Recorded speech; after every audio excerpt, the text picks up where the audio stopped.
নমস্কার বন্ধুরা, স্বাগতার দুনিয়াতে সবাইকে ওয়েলকাম জানাই। আজ বানাবো মুচমুচে টেস্টি নতুন স্বাদে তিলের বড়া। গরম ভাতের ডালের সঙ্গে কিংবা বিকেলবেলা এই তিলের বড়া বানিয়ে বাড়ির সবাই মিলে খেতে পারেন। খুবই টেস্টি আর খুবই মুচমুচে। চলুন কিভাবে বানিয়েছি দেখানো যাক। সবার প্রথমে নিয়েছি 100 গ্রাম সাদা তিল। তিলে অনেক রকমের নোংরা থাকে, তাই ছাঁকনি দিয়ে জল দিয়ে ভালোভাবে ধুয়ে পরিষ্কার করে নেব তিল। আপনারা চাইলে তিল আগে থেকে ধুয়ে পরিষ্কার করে রোদে শুকিয়ে রাখতে পারেন।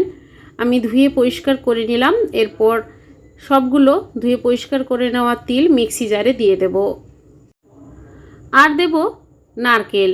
নারকেল আমি একটা নারকেল ফাটিয়ে হাফ অংশ থেকে কিছুটা নারকেল তুলে টুকরো করে কেটে দিয়ে দিলাম মিক্সি জারে। ভেজে নেওয়া চিনে বাদাম হাফ বাটির মতো দিলাম। আর দেব সামান্য জল।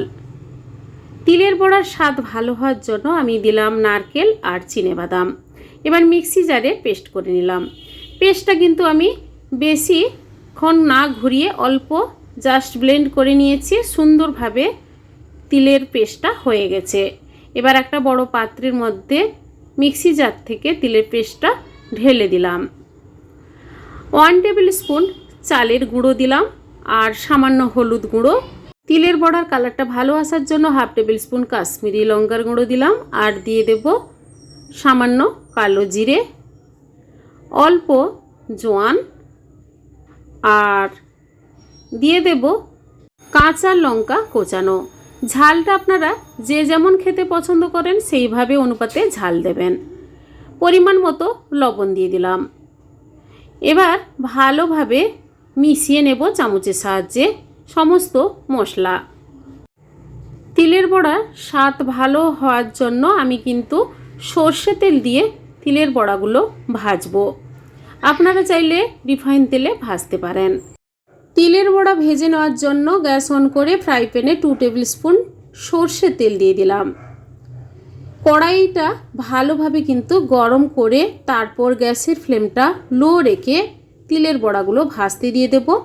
আর সবগুলো বড়ার শেপগুলো আমি গোল শেপ করে নিয়েছি হাতের সাহায্যে। বেশি ডুবো তেলে আপনারা ভাজবেন না, তাহলে তিলের বড়াগুলো কিন্তু ঠিকঠাক ভাজা হবে না। অল্প তেলে গ্যাসের ফ্লেম লো রেখে আস্তে আস্তে করে তিলের বড়াগুলো ভেজে নিতে হবে। তিলের বড়াগুলো এক পিঠ হয়ে গেলে আরেক পিঠ উল্টে পাল্টে গোল্ডেন ব্রাউন কালার করে ভেজে নেব। গ্যাসের ফ্লেম হাই করলে তিলের বড়াগুলো পুড়ে যাবে আর মুচমুচে হবে না, ভেতরটা কাঁচা থেকে যেতে পারে। তাই আস্তে আস্তে করে সবগুলো এভাবে উল্টে পাল্টে ভেজে নিচ্ছি তিলের বড়া।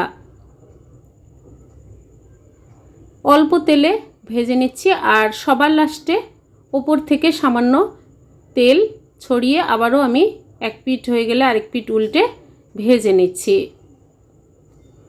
ভাজা হয়ে গেছে। এবার সবগুলো তিলের বড়া প্লেটের মধ্যে সার্ভ করে নিচ্ছি।